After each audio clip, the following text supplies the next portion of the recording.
તો સ્વાગત છે મિત્રો તમારું ઓનેસ્ટ એકેડમીમાં। હું છું મુકેશ સિંગરખિયા। તો મિત્રો આજથી આપણે એક સિરીઝ ચાલુ કરેલી છે, જે સિરીઝમાં મિત્રો આપણે ધોરણ 6 આ ધોરણ 6 થી 10 ની જે સામાજિક વિજ્ઞાન છે એ સામાજિક વિજ્ઞાનના આપણે એક એક ચેપ્ટર જોવાના છે અને ચેપ્ટર બાદ આપણે તેની એક્સરસાઇઝ બી કરવાના છે। અને આ ધોરણ 6 થી 10 પૂરું થયા બાદ આપણે ધોરણ 11-12 લેવાના છે, જે 11-12 ની જે ઇતિહાસ છે, 11-12 ની જે ઇતિહાસની બુક છે એ ઇતિહાસની બુકના બી આપણે એક એક ચેપ્ટર જોશું અને સાથે સાથે ચેપ્ટર પૂરા થયા બાદ આપણે તેની એક્સરસાઇઝ બી કરવાના છે, જે મિત્રો તમને ગુજરાત ગવર્મેન્ટની કોઈ બી એક્ઝામ આપતા હોય તેમાં ઘણા મદદરૂપ થશે। અને ખાસ કરીને જેનો ગોલ માત્ર જીપીએસસી હોય, આ જીપીએસસીનો જેનો માત્ર ગોલ હોય તેને આ 6 થી 12 ની જે બુક છે એ મસ્ટ રીડ છે, ફરજિયાતપણે એને રીડ કરવાની છે। કમસે કમ 5 થી 8 વખત આ 6 થી 12 ની બુકે રીડ કરેલી હોય છે અને એની સાથે સાથે એના નોટ્સ બનાવેલા હોવા જોઈએ, જે જ્યારે એક્ઝામનો સમય આવે તેને ત્યારે એ રિવિઝન કરવામાં ઘણું મદદરૂપ થશે। નોટ્સ બનાવવા ખાસ જરૂરી છે જે લોકો માત્ર જીપીએસસીની પ્રિપરેશન કરતા હોય। તો મિત્રો આપણે શરૂઆત કરીએ આપણા પ્રથમ લેક્ચરની, જે પ્રથમ લેક્ચરમાં ધોરણ 6 થી શરૂઆત કરે છે। પહેલું લેસન છે, જોઈએ આપણે પહેલા લેસનમાં કેનો સમાવેશ થાય છે। તો પહેલા લેસનનું આપણું નામ છે કે ચાલો ઇતિહાસ જાણીએ। તો મિત્રો ઇતિહાસ એટલે શું આપણે બધાને ખ્યાલ જ છે કે કોઈ પણ પ્રાચીન સમયમાં જે ઘટના ઘટેલી હોય તેને આપણે ઇતિહાસ કહે, પછી તે સામાજિક હોય, આર્થિક હોય, રાજકીય હોય, કોઈ પણ રીતે જે ઘટના ઘટેલી હોય તેને આપણે ઇતિહાસ તરીકે ઓળખીએ। ને ઇતિહાસ છે માત્ર કોઈ એક બાબત નથી, ઇતિહાસ શું છે આખો એક સમૂહ છે। ઇતિહાસની અંદર શું છે પૂરેપૂરો સમૂહ છે। તો આ ચેપ્ટરમાં આપણે કઈ કઈ બાબતનો સમાવેશ થાય છે તે આપણે જોઈએ। તો આ ચેપ્ટરમાં આપણે જોવાનું છે કે ઇતિહાસ જાણવાના સ્ત્રોત। તો આપણે ઇતિહાસને કઈ કઈ રીતે જાણી શકીએ બસ એ જ જોવાનું છે। તો ઇતિહાસ જાણવા માટે આપણે તાળપત્ર, ભોજપત્ર તેમાંથી આપણે ઇતિહાસ જાણી શકીએ, અભિલેખો તેમાંથી ઇતિહાસ જાણી શકીએ, તામ્રપત્રો તેમાંથી ઇતિહાસ જાણી શકીએ અને સિક્કાઓ। તો આ 4 વસ્તુઓ દ્વારા આપણે ઇતિહાસ જાણી શકીએ, યાની કે આ 4 વસ્તુ શું છે આ ઇતિહાસના સ્ત્રોત છે, તેમાંથી આપણે ઇતિહાસ જાણી શકીએ। તો હવે આ ચેપ્ટરની શરૂઆત કરતા પહેલા થોડુંક આપણે ઇતિહાસ વિશે જાણી લઈએ। તો જે આ ઇતિહાસ છે એ ઇતિહાસને આપણે અંગ્રેજીમાં શું કહે, હિસ્ટ્રી કહે। આ જે હિસ્ટ્રી શબ્દ છે એ હિસ્ટ્રી શબ્દ છે એ ગ્રીક શબ્દમાંથી બનેલો છે, યાની કે એ ગ્રીક ભાષામાંથી બનેલો છે, યાની એ શબ્દ કયો છે તો કે હિસ્ટોરિયા।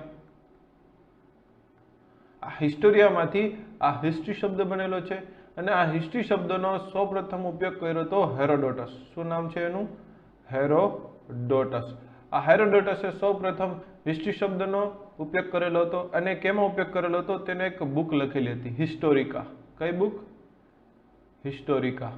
આ હિસ્ટોરિકામાં સૌપ્રથમ એને આ હિસ્ટ્રી શબ્દનો ઉલ્લેખ કરેલો, એટલા જ માટે આ હેરોડોટસ છે એને વિશ્વના ઇતિહાસના પિતા તરીકે ઓળખાય। શું કહેવાય આને? ઇતિહાસના પિતા, અથવા તો શું કહેવાય ઇતિહાસના જનક તરીકે બી ઓળખવામાં આવે। આ ક્યાંનો નિવાસી છે? આ ગ્રીસનો નિવાસી છે। ક્યાંનો નિવાસી છે? આ ગ્રીસનો નિવાસી। તો આ તો આપણે જોયું કે ઇતિહાસના પિતા તરીકે હેરોડોટસને ઓળખવામાં આવે। તો ભારતીય ઇતિહાસના પિતા તરીકે કોને ઓળખવામાં આવે? તો ભારતીય ઇતિહાસના પિતા તરીકે ઓળખવામાં આવે છે મેગસ્થનીસ। મેગસ્થનીસ, આ મેગસ્થનીસ છે કે જે ભારતીય ઇતિહાસના પિતા તરીકે ઓળખાય, ભારતીય ઇતિહાસના પિતા તરીકે ઓળખાય છે। આને બે એક બુક લખેલી છે મેગસ્થનીસે, કઈ? ઇન્ડિકા, આપણે બધાને ખ્યાલ જ છે। તો ઇન્ડિકા ગ્રંથમાંથી ભારતીય ઇતિહાસના ઘણા બધા સ્ત્રોત છે મળી આવે છે, જે પુરાતત્વ શાસ્ત્રીઓને આ મેગસ્થનીસની બુકમાંથી ઘણા બધા જે કડી છે એ ભારતીય ઇતિહાસની કડી છે જોડવામાં મદદરૂપ થાય છે। તો આ મેગસ્થનીસ કોણ હતો? તો આ મેગસ્થનીસ છે કે જે સેલ્યુકસ નિકેટર, સેલ્યુકસ નિકેટર ના રાજદૂત તરીકે આવેલો હતો, યાની આ કોણ હતો? આ વિદેશ મંત્રી હતો। સેલ્યુકસ નિકેતરના રાજદૂત તરીકે આવેલો હતો। કોના દરબારમાં આવેલો હતો? ચંદ્રગુપ્ત મૌર્ય। આ ચંદ્રગુપ્ત મૌર્યના દરબારમાં આ મેગસ્થનીસ આવેલો હતો સેલ્યુકસ નિકેતરના રાજદૂત તરીકે। તો એટલી બાબત છે કે આપણે હિસ્ટ્રી વિશે ખાસ મિત્રો શરૂઆત કરતા પહેલા આટલી બાબત આપણે યાદ રાખવાની છે। આ હિસ્ટ્રી શબ્દ છે એ ગ્રીક ભાષામાંથી બનેલો છે, એ ભાષા કઈ છે? યાની કે શબ્દ કયો છે તો કે હિસ્ટોરિયા। વિશ્વના ઇતિહાસના પિતા તરીકે કોણ ઓળખાય? તો હેરોડોટસ। અને ભારતીય ઇતિહાસના પિતા તરીકે કોણ ઓળખાય છે તો કે મેગસ્થનીસ। એટલી બાબત યાદ રાખવાની છે। તો મિત્રો હવે આપણે આ ચેપ્ટરની શરૂઆત કરીએ। તો મિત્રો પહેલા આપણે જોઈ લઈએ, આ હેરોડોટસ છે ગ્રીસનો નિવાસી, ધ ફાધર ઓફ હિસ્ટ્રી છે। આ મેગસ્થનીસ છે કે જે ભારતીય ઇતિહાસના પિતા તરીકે ઓળખાય છે। ઓકે, તો આ ગ્રીસ છે અહીંનો નિવાસી છે એ હેરોડોટસ હતો। તો મિત્રો હવે આપણે જોઈએ તાડપત્ર અને ભોજપત્ર। તો તાડપત્ર અને ભોજપત્ર એટલે શું? તો તાડપત્ર એટલે કે જે તાળાના વૃક્ષ છે, જે તાળાના જે વૃક્ષ છે એ વૃક્ષના પર્ણ યાની કે પાંદડા પર જે હસ્તપ્રતો યાની કે જે પાંદડા પર હાથેથી લખેલું લખાણ તમને જોવા મળે એને શું કહેવાય? તાડપત્ર કહેવાય। તો તાડપત્ર એટલે શું? કે જે તાળનું વૃક્ષ છે એ તાળના વૃક્ષના પાંદડા ઉપર જે લખવામાં આવે તેને આપણે શું કહેવાય? તાડપત્ર કહેવાય। તો ભોજપત્ર એટલે શું? તો ભોજપત્ર એટલે કે હિમાલય, હિમાલયમાં બુર્જ નામના વૃક્ષની આંતરછાલ ઉપર જે લખવામાં આવે છે તેને આપણે ભોજપત્ર કહેવાય। તો અહીંયા શું છે? અહીંયા હિમાલય છે, અહીંયા શું છે? તો કે હિમાલય છે, 8,848 મીટર જે ઊંચો હિમાલય છે। તો હિમાલયની આજુબાજુ આ બુર્જ નામનું વૃક્ષ થાય છે। આ બુર્જ નામનું વૃક્ષની આંતરછાલ છે યાની કે આ છાલ છે, અને છાલ ઉપર જે હાથેથી લખાણ જે લખવામાં આવે છે તેને શું કહેવાય? ભોજપત્ર કહેવાય। હાથેથી લખેલું લખાણ આપણે જોવામાં આવે છે, આ ભોજપત્ર છે। આ ભોજપત્ર ઉપર હાથેથી લખેલું લખાણ છે, અને જે આ લખાણ છે વધારે પડતા જે લખાણ મળેલા છે એ પાંડુલિપિમાં મળેલા છે। કઈ લિપિમાં? એ પાંડુલિપિમાં આ બધા જે ભોજપત્રમાં જે લખાણ છે એ મળેલા છે। તો આ લખાણની અંદર શું હોય? તો આ લખાણની અંદર એ જે તે સમયની રાજ્ય વ્યવસ્થા છે, રાજાઓની જે લોકજીવન છે, તો આવી બધી માહિતી છે આમાં મળી શકે છે આ ભોજપત્રમાંથી। વધારે પડતા કઈ લિપિમાંથી મળેલા છે? એ પાંડુલિપિમાંથી મળેલા છે। તો જોયું આપણે તાડપત્ર એટલે શું? તો તાળના વૃક્ષમાંથી જે કાંઈ લખેલું લખાણ છે તેને આપણે તાડપત્ર કહેવાય। ભોજપત્ર એટલે શું? તો એ હિમાલયમાં જે બુર્જ નામના વૃક્ષ થાય છે એ વૃક્ષની આંતરછાલમાં જે હાથેથી લખેલું લખાણ છે તેને આપણે શું કહે? ભોજપત્ર કહે।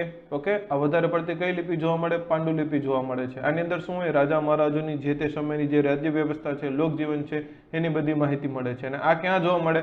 તો વધારે પડતા મ્યુઝિયમ હોય, મંદિર હોય, અથવા તો કોઈ પુરાતત્વ ખાતાની સાઇટ છે ત્યાં આપણે એ બધી વસ્તુ જોવા મળે છે। ત્યારબાદ નેક્સ્ટ મિત્રો આપણે જોઈએ તો અભિલેખો છે। તો અભિલેખો દ્વારા આપણે જે ઇતિહાસની જાણકારી મળે છે। અભિલેખો કેમાં હોય? અભિલેખો છે ધાતુ અને પથ્થર ઉપર જે કોતરીને લખવામાં આવે તેને આપણે અભિલેખ કહેવાય। અને જે કોતરેલું જે લખાણ છે એ લખાણના અભ્યાસને શું કહેવાય? એપિગ્રાફી કહેવાય। શું કહેવાય? એપિગ્રાફી કહેવાય। જે લખેલું લખાણ છે એના અભ્યાસને આપણે એપિગ્રાફી કહેવાય। તો આ જે અભિલેખો છે એ અભિલેખો દ્વારા ભારતીય ઇતિહાસ છે અથવા તો વિશ્વનો ઇતિહાસ છે આપણે જાણી શકીએ। યાની ઇતિહાસનો સ્ત્રોત આ બીજો છે, અભિલેખ છે। તો આપણે અભિલેખ આપણે બધા જાણીએ છીએ કે એક અશોકનો શિલાલેખ છે જે જુનાગઢમાં દામોદર કુંડની નજીક આવેલો છે।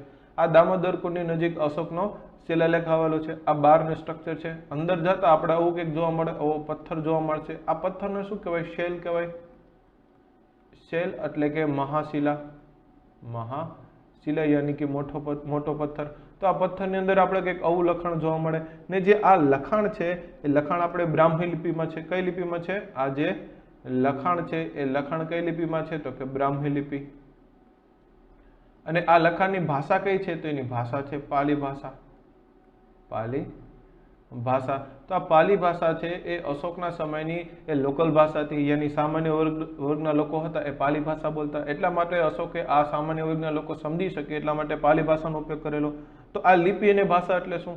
એટલે કે તમે આ જોઈ શકો છો, આપણે ગુજરાતીમાં 4 જેવું લાગે છે, ઊંધો ટી છે, એટલે કે આ લિપિ યુઝ કરેલી છે એ બ્રાહ્મી લિપિ છે। અને જે તમે વાંચો એ કઈ ભાષા છે? પાલી ભાષા છે। એટલે કે તમને સિમ્પલ રીતના સમજાવો તો હું આમ લખું, કેમ છો?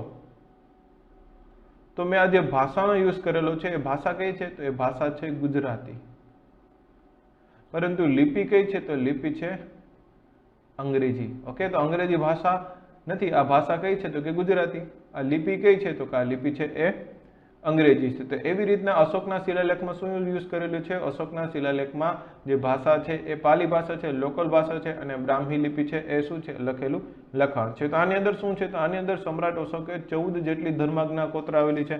આની અંદર એવું લખેલું છે કે માતા પિતાની સેવા કરવી, પ્રાણીઓને મારવા નહીં, એને બલિ ના ચડાવવી, એવી બધી માહિતીઓ છે, બ્રાહ્મણોને દાન આપવું વગેરે જેટલી 14 જેટલી ધર્માજ્ઞાઓ કોતરાવેલી છે જે સમ્રાટ અશોકે કલિંગના યુદ્ધ બાદ એના કારણે આવા બધા જે બૌદ્ધ ધર્મનો પ્રચાર કરવા લાગ્યો હતો સમ્રાટ અશોક।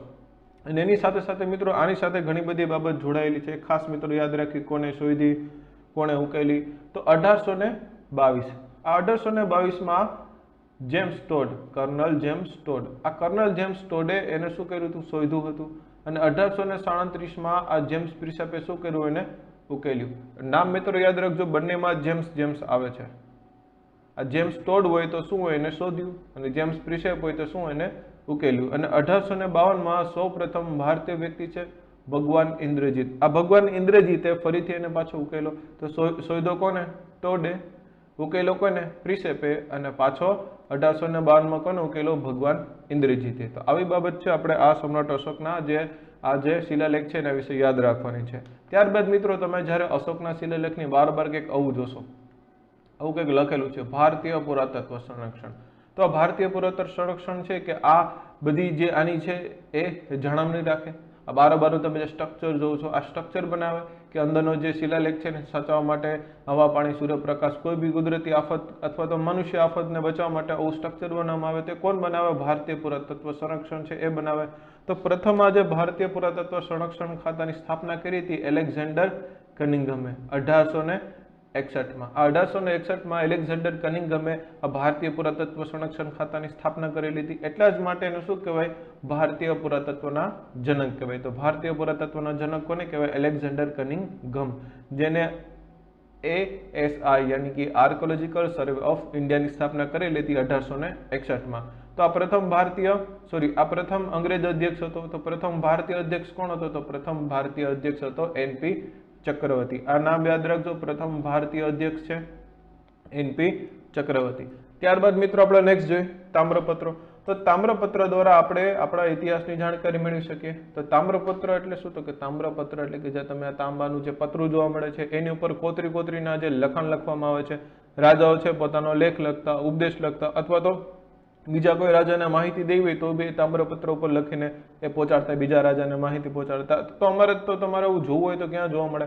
તો મ્યુઝિયમ છે, અથવા તો તમે જોઈ શકો છો આ શ્રી મહાવીર ઝેર આરાધના કેન્દ્ર કોબા છે ગાંધીનગર. તો એની અંદર આવી તમને માહિતી જોવા મળે. આવા તામ્રપત્ર જોવા મળશે. મૂર્તિઓના સ્ટ્રક્ચર બી છે જે પુરાતત્વ ખાતા અને ખોદકામ દરમિયાન જે કંઈ મળેલું હોય તે બધું મ્યુઝિયમમાં રાખવામાં આવે ત્યાં છે. પછી આ ત્રીજા નંબરનું છે જે પાટણમાં આવેલું છે હેમચંદ્રાચાર્ય જૈન જ્ઞાન મંદિર. તો આની અંદર બી જે જૈનને બધા ગ્રંથ છે આવા તામ્રપત્રમાં લખેલા છે તે તમને ત્યાં જોવા મળે છે. તો તેમાંથી આપણે ઇતિહાસની માહિતી મેળવી શકીએ. ત્યારબાદ મિત્રો નેક્સ્ટ આપણે જોઈએ તો આ દિલ્હી અભિલેખાગર છે. આ ભારતમાંથી જે કોઈ પણ એવી ખોદકામ દરમિયાન વસ્તુ મળતી હોય, શિલાલેખ છે નાના અથવા તો કે તામ્રપત્ર છે, તો એ બધું આ દિલ્હી અભિલેખાગરમાં સાચવવામાં આવે છે. ત્યારબાદ નેક્સ્ટ મિત્રો જોઈએ તો સિક્કાઓ. આ સિક્કાઓ દ્વારા આપણે જે બધી માહિતી છે મેળવી શકીએ. આ સિક્કાઓ છે ઘણા મહત્વના છે. એમાં સિક્કાઓમાં જો સાલ લખવામાં આવે અને રાજાનું નામ લખવામાં આવે તો જે ઇતિહાસકારો છે ઇતિહાસકારોને જે કડી છે જોડવામાં ઘણી બધું સહેલું પડે છે. કેમ કે એ કહી શકે કે આ સમયગાળામાં આ રાજા અહીંયા રાજ કરતા, ગુજરાતમાં એ રાજ હતું, ભારતમાં આનું રાજ હતું. તો ભારતમાં જે સિક્કા છે એ સૌથી જૂના સિક્કા છે એ પંચમાર્કના સિક્કા છે. કયા સિક્કા છે? પંચમાર્કના, જે ઈસવીસન પૂર્વ 5મી સદીના છે. 5મી સદીના જે પંચમાર્કના સિક્કા છે સૌથી એ જૂના સિક્કા છે. અને કયા સિક્કા કહેવાય? આહત સિક્કા કહેવાય. કયા સિક્કા કહેવાય? આહત સિક્કા, જે ઈસવીસન પૂર્વ 5મી સદીના સૌથી જૂના સિક્કા છે. તો આ સિક્કા છે તમે જોઈ શકો છો. પંચમાર્ક શા માટે? કે એમાં છે ને રાજા મહારાજા છે એ સમયના પોતાના સિમ્બોલ નક્કી કરેલા હોય અને એવા પંચમાર્ક કરવામાં આવે. આ 1, આ 2, આ 3, 4 અને 5. તો પંચમાર્ક તમને જોવા મળશે. જેનો ચોક્કસ આકાર નથી હોતો, તમે જોઈ શકો છો એનો ચોક્કસ આકાર નથી. આકાર છે આખો વાંકો ચૂકો છે, નથી ચોરસ કે નથી ગોળ. તો પંચમાર્ક એટલે શું? તો કે પંચમાર્ક એટલે જેમાં 5 માર્ક કરવામાં આવે એ ઉપસાવીને બીબામાં ઉપસાવીને બનાવવામાં આવે છે તેને પંચમાર્ક કહેવાય. તો સૌથી જૂના સિક્કા છે આ સિક્કા છે. ક્યાં? ઈસવીસન પૂર્વ 5મી સદીના. અને સૌપ્રથમ આ રુદ્રસિંહ પહેલો હતો. સૌપ્રથમ જે રુદ્રસિંહ પહેલો હતો કે એના સિક્કા ઉપર શું વર્ષ લખવાની શરૂઆત કરી.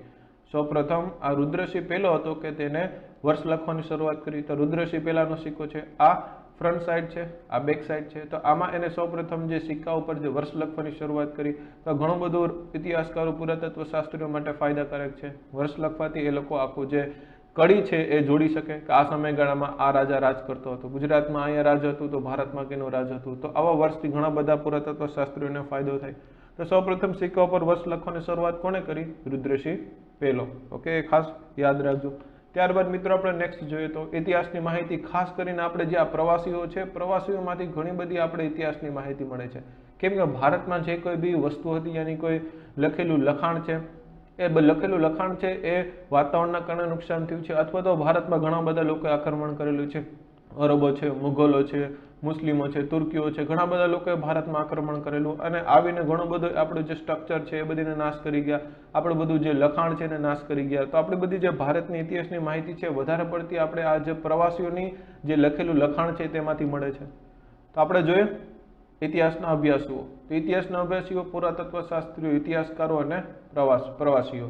તો આ જે પુરાતત્વ શાસ્ત્રીઓ છે એને આપણે અંગ્રેજીમાં શું કહેવાય? આર્કોલોજિસ્ટ કહેવાય.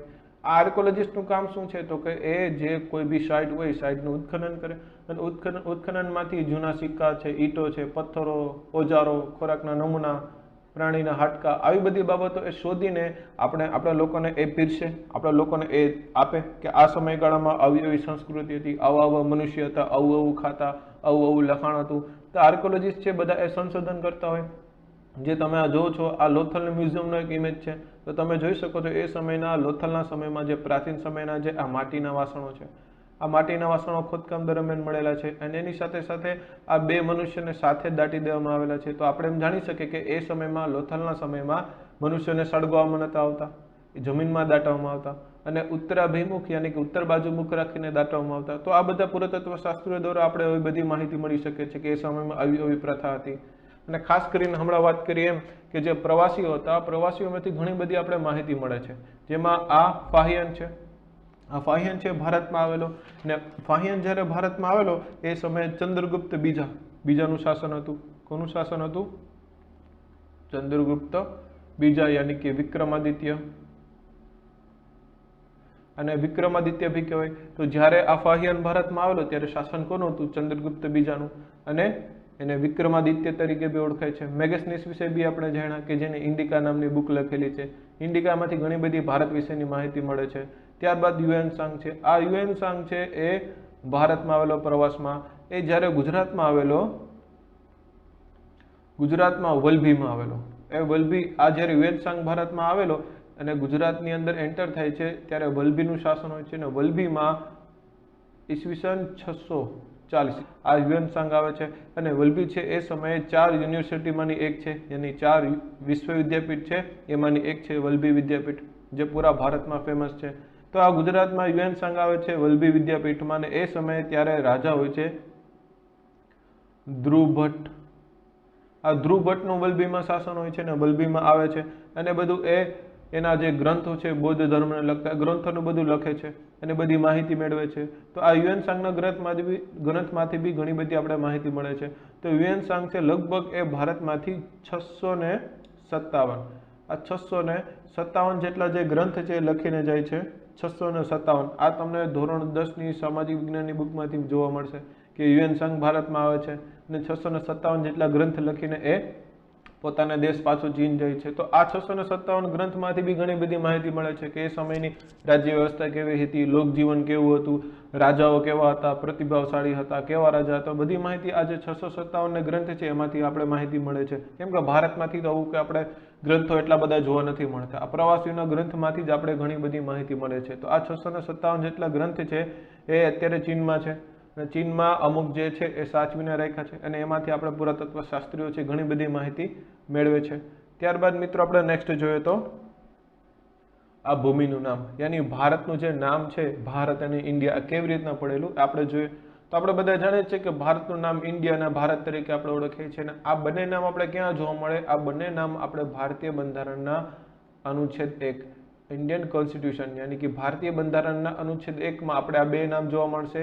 ઇન્ડિયા અર્થાત ભારત. ઓકે, તો ભારત અને ઇન્ડિયા નામ કેવી રીતના પડેલું એ આપણે જોયું. તો ઇન્ડિયા નામ વિશે જોયું, ઇન્ડિયા નામ કેવી રીતના પડ્યું. તો જ્યારે વૈદિક કાળ હતો એ વૈદિક કાળમાં જે આર્યો છે એ ઉત્તર પશ્ચિમ તરફ જે વહેવાળી નદીને સિંધુ નામ આપ્યું. તો આર્યોએ શું કર્યું? જે આ સિંધુ નદી છે એને આ આર્યોએ નામ આપેલું છે. આર્યોએ વૈદિક કાળમાં આ સિંધુ નદીનું નામ આપેલું છે. અને આ સિંધુ નદીનો જે પૂર્વનો ભાગ છે, સિંધુ નદીનો જે આ પૂર્વનો ભાગ છે એ પૂર્વનો ભાગને આ જે યુનાની અને ઈરાની આ લોકો શું કહેતા? હિન્દુ કહેતા, ઇન્ડસ કહેતા, ઇન્ડુસ કહેતા, ઘણા બધા નામ આપેલા છે. અને એના ઉપરથી આપણા ભારત દેશનું નામ શું? ઇન્ડિયા નામ પડ્યું. તો આપણે એમ કહી શકીએ કે આ ઈરાની, યુનાની આ બધા લોકો આવતા એ લોકોએ આ સિંધુ નદીનો જે પૂર્વનો ભાગ છે એને આ લોકોએ શું નામ આપી દીધું? ઇન્ડિયા નામ આપી દીધું. અને ભારત નામનો ઉલ્લેખ કેમાં છે? તો ભારત નામનો ઉલ્લેખ આપણો ઋગ્વેદમાં દર્શાવેલો છે કે ભરત નામનો ઉલ્લેખ ઉત્તર પશ્ચિમ રહેવાવાળા લોકો માટે થતો હતો. તો ભરત નામનો ઉલ્લેખ છે જે ઉત્તર પશ્ચિમ બાજુ જે રહેવાવાળા લોકો છે એના માટે આ ભરત નામનો ઉલ્લેખ થતો અને એના ઉપરથી જ આ ભારત નામ આપી દીધું. અને એ નામ છે આપણે વિષ્ણુ પુરાણમાં બી દર્શાવેલું છે. એ નામ આપણે વિષ્ણુ પુરાણમાં બી દર્શાવેલું છે. શું કીધું છે વિષ્ણુ પુરાણમાં? તો વિષ્ણુ પુરાણમાં એવું કીધું છે કે જે સમુદ્રના ઉત્તરમાં તથા હિમાલયની દક્ષિણમાં સ્થિત છે, જે સમુદ્રના ઉત્તરમાં તથા દક્ષિણમાં સ્થિત છે તે દેશ ભારત વર્ષ કહેવાય છે અને તેમાં ભારતની સંતાન વસે છે. તો આમાં કીધું છે કે આ દક્ષિણ બાજુ શું છે તો કે હિન્દ મહાસાગર છે, ઇન્ડિયન ઓશિયન છે, અને ઉત્તરમાં શું છે તો કે હિમાલય છે. તો આ હિમાલય છે જે પ્રદેશ વસે છે એ પ્રદેશને શું કહેવાય? એ પ્રદેશને ભારત વર્ષ કહેવાય. તે એવું આપણે આ વિષ્ણુ પુરાણમાં દર્શાવેલું છે. તો આપણે જોયું ભારતનું નામ કેવી રીતના પડેલું. નેક્સ્ટ મિત્રો આપણે જોઈએ તો આપણું ભારત ભૂમિનું જે સ્થાન છે જોઈએ તો ભારત ભૂમિનું સ્થાન ક્યાં છે? તો ભારત ભૂમિનું સ્થાન છે એ એશિયા ખંડની દક્ષિણમાં. જે એશિયા ખંડની દક્ષિણમાં હિન્દ મહાસાગરના કિનારે. તો આપણું લોકેશન શું છે? એશિયા ખંડની દક્ષિણ અને હિન્દ મહાસાગર. તો આપણે જોઈ શકીએ છીએ આ એશિયા ખંડ છે. આ એશિયા ખંડની શું થયું? દક્ષિણ થયું. એશિયા ખંડની દક્ષિણ અને અહીંયા શું છે તો કે ઇન્ડિયન ઓશિયન છે, હિન્દ મહાસાગર. તો એશિયા ખંડની દક્ષિણે અને હિન્દ મહાસાગરના કિનારે આપણો ભારત દેશ વસેલો છે. તમે જોઈ શકો છો ઇન્ડિયન ઓશિયન છે. ઓકે, આ ઇન્ડિયન ઓશિયન છે ને આ બધું શું છે? એ એશિયા ખંડ છે. અને આ એશિયા ખંડ છે કે જે વિશ્વનો સૌથી મોટો ખંડ છે. અને આ એશિયા જે નામ છે એ નામ હિબ્રુ ભાષામાંથી બનેલું છે. કઈ ભાષામાંથી? હિબ્રુ ભાષા. હિબ્રુ ભાષાનો શબ્દ કયું છે? આસુ. આસુ પરથી એશિયા બનેલો છે. એશિયા એટલે શું થાય તો કે ઉગતો સૂર્ય. ઉગતો સૂર્ય. ત્યારબાદ મિત્રો આપણે એશિયા ખંડ વિશે જોઈએ તો સૌથી વધુ વસ્તી આપણે જોવા મળે. સૌથી વધુ વસ્તી છે આપણે એશિયા ખંડમાં જોવા મળે. અને એની સાથે સાથે આ એશિયા ખંડ છે પૃથ્વીનો 30% ભાગ રોકે છે. કેટલા ટકા ભાગ છે? 30% ભાગ છે એ આ એશિયા ખંડ રોકે છે. અને એની સાથે સાથે આ સૌથી વધુ વસ્તી તો જોઈ આપણે એશિયા ખંડમાં છે. તે સૌથી ઓછી વસ્તી ક્યાં છે? સૌથી ઓછી વસ્તી છે આ ઓસ્ટ્રેલિયા ટાપુ ખંડ છે. અહીંયા સૌથી ઓછી છે વસ્તી જોવા મળે. અને એની સાથે સાથે આપણે આફ્રિકા વિશે ખાસ યાદ રાખવાનું છે. આ આફ્રિકા જેવો ખંડ છે કે જેમાંથી 3 વૃત્ત પસાર થાય છે: કર્કવૃત્ત, મકરવૃત્ત અને વિષુવવૃત્ત. આ ખાસ યાદ રાખવાનું છે. કર્કવૃત્ત, વિષુવવૃત્ત અને મકરવૃત્ત. આ ત્રણ જે કાલ્પનિક રેખાઓ છે એ કાલ્પનિક રેખાઓ છે આ આફ્રિકા ખંડમાંથી પસાર થાય છે. અને બીજું શું છે આફ્રિકા ખંડમાં? એક તો સહારાનું રણ અને બીજું નાઇલ નદી. આ બંને વસ્તુ આફ્રિકા ખંડમાં આવેલી છે. આ ખાસ મિત્રો આપણે યાદ રાખવાનું છે. અને યુરોપમાં આપણે ગ્રીસ આવેલું છે. અહીંયા એનો કોણ નિવાસી છે? હેરોડોટસ ઇતિહાસનો પિતા તરીકે ઓળખાય છે. તો એટલી બાબત છે આપણે આ ભારત વિશે યાદ રાખવાની છે. એની સાથે સાથે મિત્રો આપણે આગળ જોઈએ તો આ ભારતની એક બેઝિક માહિતી છે. આ આપણે ધોરણ 6માં છે એટલે બેઝિક વસ્તુ જ લઈએ છીએ. તો ભારતની આ ઉત્તર અને આ દક્ષિણ, ઉત્તર અને દક્ષિણ લંબાઈ કેટલી છે? તો ઉત્તર અને દક્ષિણ લંબાઈ છે 3214 કિમી. ત્યારબાદ આ પૂર્વ અને પશ્ચિમ. ત્યારબાદ આ પૂર્વ અને પશ્ચિમની લંબાઈ કેટલી છે? તો પૂર્વ અને પશ્ચિમની લંબાઈ છે 2933 કિલોમીટર. અને વિસ્તારની દ્રષ્ટિએ ભારતનું સ્થાન કેટલામું છે? તો વિસ્તારની દ્રષ્ટિએ ભારતનું સ્થાન છે 7મું. તો પ્રથમ કોણ છે? પ્રથમ છે આ રશિયા છે જે વિસ્તારની દ્રષ્ટિએ સૌથી મોટો દેશ છે. ત્યારબાદ કેનેડા, ત્રીજા નંબરે ચીન, ચોથા નંબરે અમેરિકા, પાંચમા નંબરે બ્રાઝિલ, છઠ્ઠા નંબરે ઓસ્ટ્રેલિયા. અને ભારતનું સ્થાન વિસ્તારની દ્રષ્ટિએ કેટલામું છે? 7મું છે. અને ભારતની કુલ દરિયાઈ સીમા કેટલી છે? કુલ દરિયાઈ સીમા પૂછી છે એટલે કે લક્ષદ્વીપ, અંદમાન નિકોબાર અને જેવો ટાપુનો બી સમાવેશ થાય. તો કુલ દરિયા કિનારો છે 7516.6 કિમી જેટલો આપણો દરિયા કિનારો છે ટાપુ સહિત. અને જો ટાપુને આપણે બાદ કરી દઈએ તો આપણો દરિયા કિનારો 6100 કિલોમીટર જેટલો છે. તો આ બેઝિક માહિતી છે આપણે ભારતની. અને એની સાથે સાથે ભારતમાં આપણે મધ્ય ભાગમાંથી કર્કવૃત્ત પસાર થાય છે. અને એ કર્કવૃત્તમાં ટોટલ કેટલા રાજ્યોનો સમાવેશ થાય છે? 8 રાજ્યોનો સમાવેશ થાય છે. ગુજરાત, રાજસ્થાન, મધ્યપ્રદેશ, છત્તીસગઢ, ઝારખંડ, પશ્ચિમ બંગાળ, ત્રિપુરા અને મિઝોરમ. તો 8 રાજ્યો છે કે જેમાંથી આપણે આ કર્કવૃત્ત પસાર થાય છે. અને આપણા ભારતના 9 રાજ્યો છે કે જે દરિયા કિનારે આવેલા છે: ગુજરાત, મુંબઈ યાની મહારાષ્ટ્ર, ગોવા, કર્ણાટક, કેરળ, અહીંયા શું છે તો કે તમિલનાડુ, આંધ્રપ્રદેશ, ઓડિશા અને અહીંયા શું છે? પશ્ચિમ બંગાળ. તો કેટલા રાજ્ય હતા? 1, 2, 3, 4, 5, 6, 7, 8 અને 9. આ 9 રાજ્યો છે કે જે ભારતમાં એ દરિયા કિનારે આવેલા છે. તો આવી બેઝિક માહિતી છે ભારત વિશે, ધોરણ 6 માં છે એટલા માટે. નેક્સ્ટ હવે આપણે જોઈએ ઈસવીસન અને ઈસવીસન પૂર્વ વિશે આપણે માહિતી લઈએ. તો ઈસવીસન પૂર્વ એટલે શું? તો આ જ્યારે ઈસુ ભગવાનનો જન્મ થાય છે એને આપણે 0 નામ આપી દઈએ. ઈસુ ભગવાનના જન્મના સમયને 0 આપી દે નામ. તો જે ઈસુ ભગવાનના જન્મ પહેલાનો જે ભાગ છે એને શું કહેવાય? તો કે એને કહેવાય ઈસવીસન પૂર્વ. શું કહેવાય એને? ઈસવીસન પૂર્વ કહેવાય. યાની ઈસુ ભગવાનના જન્મનો પહેલાનો સમય. અને ઈસુ ભગવાનના જન્મ પછીના સમયને શું કહેવાય? ઈસુ ભગવાનના જન્મ સમયના પછીના સમયને ઈસવીસન કહેવાય. યાની કે હું અહીંયા એમ વાત કરતો હોય કે ઈસવીસન 1857માં સ્વાતંત્ર્યનો સંગ્રામ થયેલો. યાની કે આ સમય ક્યાંનો છે? આ સમય છે ભગવાન ઈસુના જન્મ પછીનો સમય છે 1857નો. અને હું એમ વાત કરું કે ઈસવીસન પૂર્વ 5મી સદી. ઈસવીસન પૂર્વ 5મી સદીમાં આપણે જે સિક્કાઓ બનાવવામાં આવતા એ સૌપ્રથમ જૂના સિક્કા છે. તો આ ઈસવીસન પૂર્વ વાત કરું છું કે નહીં? તો ભગવાન ઈસુના જન્મ પહેલાના સમયની વાત કરું છું. 5મી સદીની વાત કરું છું કે ત્યારે સૌપ્રથમ જે સિક્કા છે સૌથી એ જૂના સિક્કા છે જેને આહત નામ આપેલા છે. આહત નામના સિક્કા યાની કે પંચમાર્કના સિક્કા. તો એ કયા સમયની આપણે વાત કરીએ છીએ? એ આપણે ઈસુ ભગવાનના જન્મ પહેલાના સમયની વાત કરીએ છીએ, જેને આપણે અંગ્રેજીમાં શું કે BC યાની બિફોર ક્રિસ્ટ. અને અમુક દેશમાં BCE તરીકે બી ઓળખાય છે, બિફોર કોમન એરા. અને ઈસવીસનને આપણે અંગ્રેજીમાં શું કે એનો ડોમિની. અને અમુક દેશમાં CE તરીકે બી ઓળખાય છે, કોમન એરા. તો આપણે સમજ્યા ઈસવીસન પૂર્વ અને ઈસવીસન એટલે શું. નેક્સ્ટ મિત્રો આપણે જોઈએ તો એક્સરસાઇઝ છે, જોઈએ આપણે. તો પ્રાચીન સમયમાં માનવી શેના ઉપર લખાણ કરતો? કાપડ ઉપર, કાગળ ઉપર, બુર્જ વૃક્ષની આંતરછાલ કે ચામડું? તો આપણો આન્સર શું આવશે? આન્સર આપણો આવશે બુર્જ વૃક્ષની આંતરછાલમાં, જે હિમાલયની આજુબાજુ થાય છે. હિમાલયની આજુબાજુ જે બુર્જ નામનું વૃક્ષ થાય છે એની આંતરછાલમાંથી આપણે આ બધા જે લેખો લખાણ કરતા. કાગળની શોધ ચીનમાં થઈ રહી હતી. આ જ્યારે બુર્જ નામના વૃક્ષને આપણે ઉપયોગ કરતા હતા એ સમયગાળા દરમિયાન ચીનમાં છે એ કાગળની શોધ થઈ ગઈ હતી. એ લોકો કાગળનો ઉપયોગ કરતા હતા.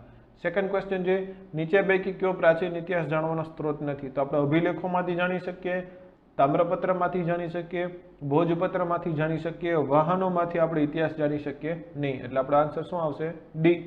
ત્રીજો ક્વેશ્ચન છે, નીચેનામાંથી કયા લખાણો લાંબા સમય સુધી ટકી રહે છે? અભિલેખો, કાગળના લખાણ પર, આ તો આવે જ નહીં. કાપડ પર લખાણ, આ બી ના આવે.